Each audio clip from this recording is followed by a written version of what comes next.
Welcome back to Pop Goes the Stack, where microservices multiply like tribbles and latency is the only thing truly distributed. I am Lori MacVittie, here to count the hops and the regrets. And today we have a very exciting topic to discuss because I read some recent research on LLM scheduling. We have to call it something different, apparently, than load balancing. But this research was pretty extensive, and it made one thing painfully clear. Not that we needed research to confirm it, but it's nice to have validation. It's that round robin still sucks, okay? Nobody should be using it. It turns out their research says it's not just not good, but it's actively harmful to inference workloads, okay? So that's kind of important. And that's because LLMs are actually, they're statefully stateless, which I love. They're phase-driven systems. They have growing memory footprints. They have uneven compute demands and hard latency expectations. So treating them like interchangeable stateless requests, which we often hear associated with APIs, it guarantees things like cache misses and extended response times and failures. So what we wanted to do today is break down why a lot of our traditional load balancing and distribution assumptions have to be rethought when we look at inference workloads, because they are different. And what we've traditionally done to scale things, right? The art of scalability, X, Y, Z, right? You scale things in certain ways, not necessarily going to work if you want to optimize resources and ensure availability and fast responses. So today we've got Josh Mendoza, who is a principal solutions engineer. He's actually running the internet out of his house. You can see it in the background. Beautiful, isn't it? It is the mess that we think it is, but you know, he's got it under control. So welcome, Josh. Excited to have you here today. Thanks so much, Lori. It's really a pleasure to spend some time here and share whatever knowledge I do have and share apparently the wall of what happens when you don't load balance properly or when you use it incorrectly. That's you get the internet. That's actually how we got the internet. Well, it might be good to start with kind of just, you know, an understanding of load balancing. I like the analogy of it's a table, it's like musical chairs, but that's if you're five. If you're five, that makes sense. But in the real world, that's not actually how we distribute traffic or do traffic steering today, right? Right. So many years ago, as for anyone that's been kind of around the load balancing space, we learned, hey, one server can't handle all the traffic load. We've covered this many times. So we said, well, let's put a bunch of them together and then start spreading traffic across them. Wow. Lo and behold, round robin load balancing came around because we found out, hey, if we just start, praying and spraying, then everything will be fine. Well, obviously things didn't work out even then, because what we ended up finding out was when you don't even look at the load and you're just passing packets, maybe one server finished its workload and we're not sending it enough traffic and you're still seeing a misbalancing there. So then we had to get more intelligent. We had to then ask the server, what is your load? How busy are you? Or the load balancers had to keep track of those things. So we even at the beginnings of what load balancing was, we were even then trying to figure out how to get away from something as simple as round robin. Right. We recognize that not all requests incurred the same,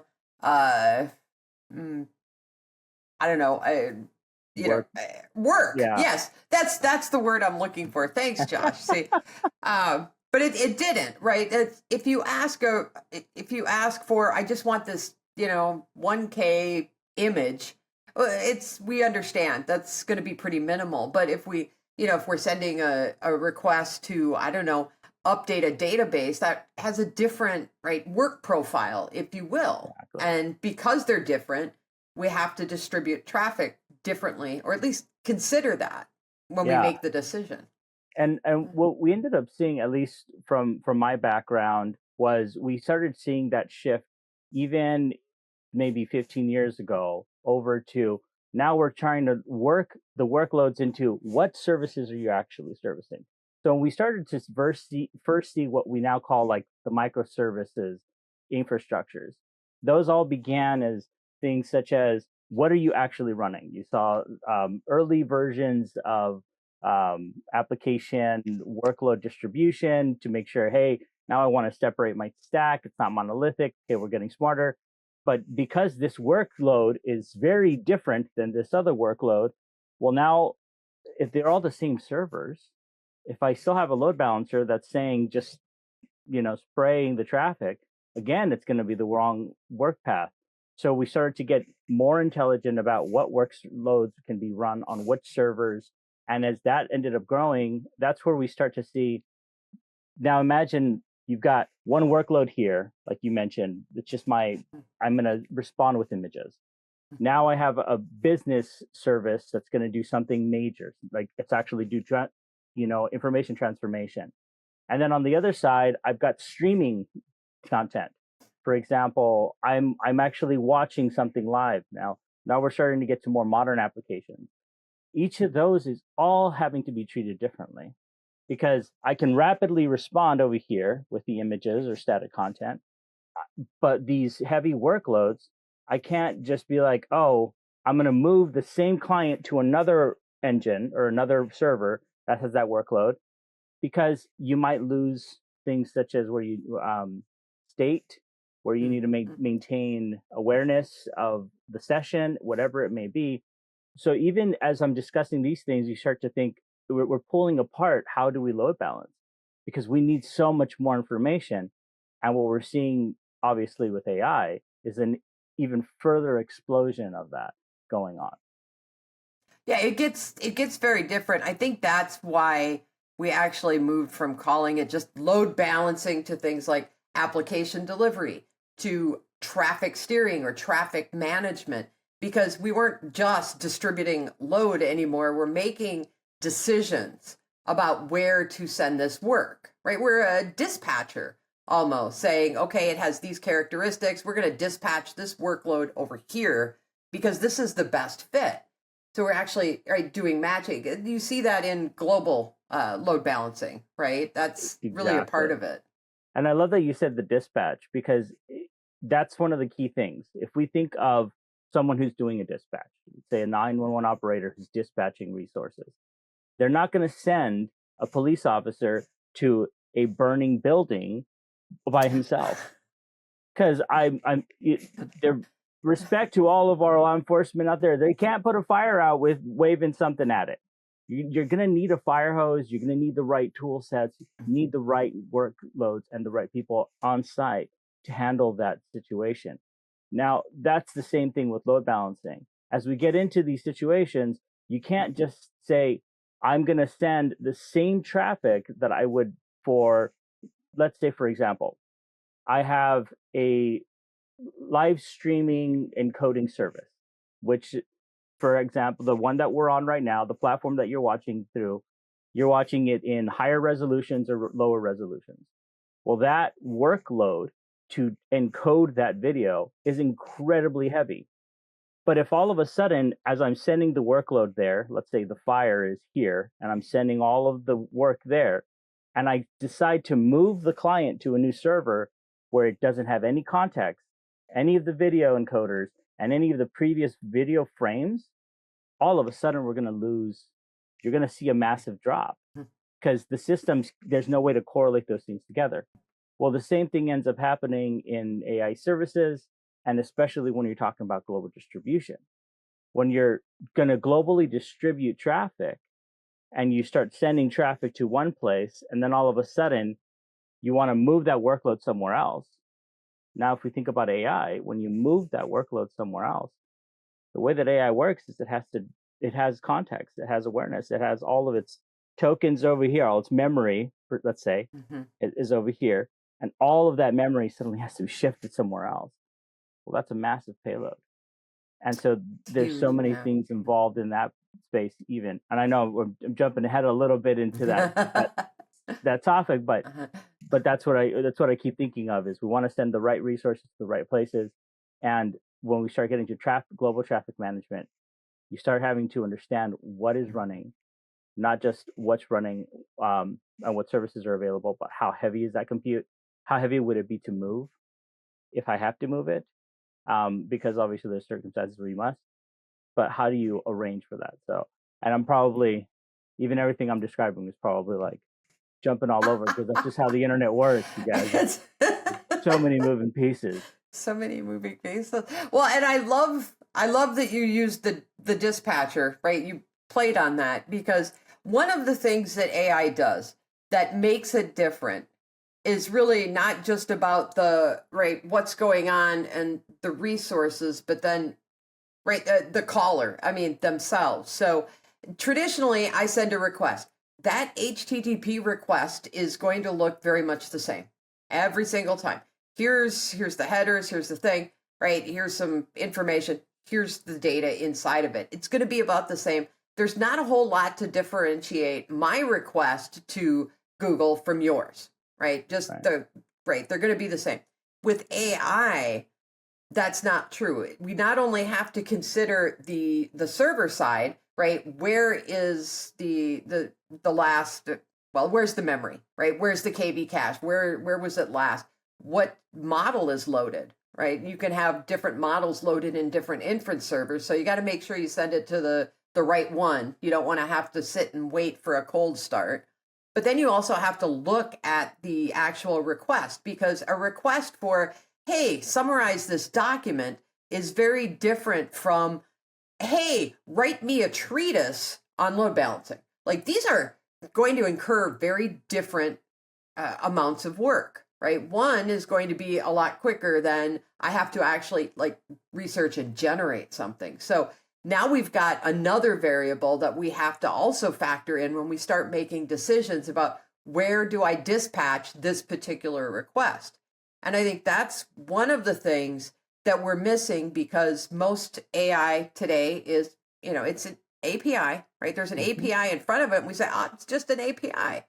But as we've been learning with security, right? Oh no, we need all these like guardrails and we need all these things to help protect it, because it's not the same. The same is going to be true when we start scaling it out. Hey, it's not the same. Exactly. I think one of the key misconceptions is that AI, like the internet, it's just a little box. We can just set it on a table and it just magically does things. Not quite, right? For as you start digging more and more into what AI is doing, is it's just a really complicated math problem.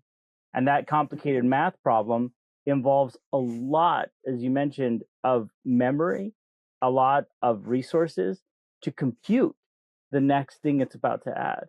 It's interesting. I recently was reading an article about how when you look at the math behind it, the word "the" is one single token, but it takes, depending on the model size, billions of parameters that it will chunk through as a math problem to find "the" as a token. And then the next token it adds. So let's say the whale, adding the whale has all those parameters that it has to chunk through again. It's a math problem. Now imagine you fit it a document like a book. Imagine how many tokens it's going to take and all of that is going to be stored in local memory. Now, if you want to suddenly move that conversation, that entire thing, to another server, it's not just magically going to appear on the other server. And so that's one of the key things, is that it's because it's a math problem that involves a lot of compute, a lot of memory. We can now think back to when we had this evolution in virtualization. I'm going to step back in time a little bit. When we first moved into virtualizing servers, and we had the situation of, I've got a VM that's got a workload because that's where my machine is for that particular workload type. I don't know if you remember, Lori, of doing the VMotions that we had to do in those times. Yeah. Oh. Lots of data too. I mean, just huge. And so now think of, in those times, for those of us that had to play in that space of your snapshots and you're moving and the VMotion technologies that were built to move workloads and carry the memory that you're going to move over, because you have to have the memory, all of these things from one data center to another, how long it would take, how long we had to pre-plan. Now, think of the fact that if you ask whatever AI agent you talk to a question and it took longer than 3 seconds to respond to you after you're done talking, that time to first token, you would not use that service. So that is what's happening with AI, is it's exploding. That same conversation we had when we were talking about virtualization is now exploding, but the data sizes and the way that we have to handle it, it's not changing completely. It's just getting more complicated and we have to do it faster. So then that, going back to like the original topic, we were mentioning of load balancing, that's exactly why we can't just round robin through these things, because that workload is in one place, and a whole of that, and that workload itself can spin up a whole other workload somewhere else that it needs to spin up, depending on how those systems are interconnected. Yeah, the KV cache is very similar to, how we think about like SSL persistence, right? We had to basically be aware of what server you were originally assigned to, because the cost of calculating and doing all the math for the certificates and to do the encryption and the decryption was too expensive. So we made sure that we could understand, hey, we're always going to send you for this session to the same place because all the math is already done. And what you're saying is AI is the same thing, right? It did all this math to get the whale. So we want to keep sending you to that same place because the work of figuring out the whale was already done and it's keeping it in its cache. And if you just move it someplace else, it's got to do all that work again, which is going to incur more latency. And the thing nobody talks about is that over a session, that keeps growing because it keeps sending that context, just keeps growing. So every time it's got to do that again. It's got to do all the math for all that context again. And you just don't want to do that. It's inefficient, very inefficient. So I'm hearing we've kind of gotten to the end of our discussion, but if you were going to leave people with like one takeaway that they should remember about, right, load balancing, scale, and AI, what would it be? What's your advice? Wow. To leave one single thought, there's just so many that come to mind immediately. First of all, don't panic. Yeah. Oh, right. That's a good one. Yeah. Adams had it right the first time. Remember your towel. Don't panic, because the reality is AI, similar to many of the workloads we've had to handle in the past, it's a workload. And what we need to understand is how those things interconnect. That's what got us to the place that we are now, is if you can take time to understand how do these systems actually send traffic between themselves, which we've covered in many of the topics that we've posted up on F5, many of the things that you've covered, Lori, on how those things function. Remembering that the way that we move forward is understanding the workloads, and the more that we understand the workloads, the more that we'll be able to handle how we distribute that traffic intelligently. I think that everything that we have to do in our space is a matter of taking the time, not to panic, understand what's actually happening behind the curtain, and sure enough, we're going to find out it's probably somebody just back there pulling a couple of levers instead of some magical Oz type situation. So that's what I would recommend. I think that it's definitely, we're seeing the evolution. We've seen it happen many times. We saw it when we had the microservicing. We saw it when we had the virtualization of hardware. We're seeing it with the modernization of applications. And now we're seeing the next revolution of AI. And each time we see it, we grow more and more intelligent in what we can use for making the decisions on how we distribute traffic. And the more intelligent that we are ourselves and how those systems work, the more we'll be able to feed into the systems we build, make sure that we intelligently use the resources that we have available to us. Awesome. That is great advice, especially the don't panic.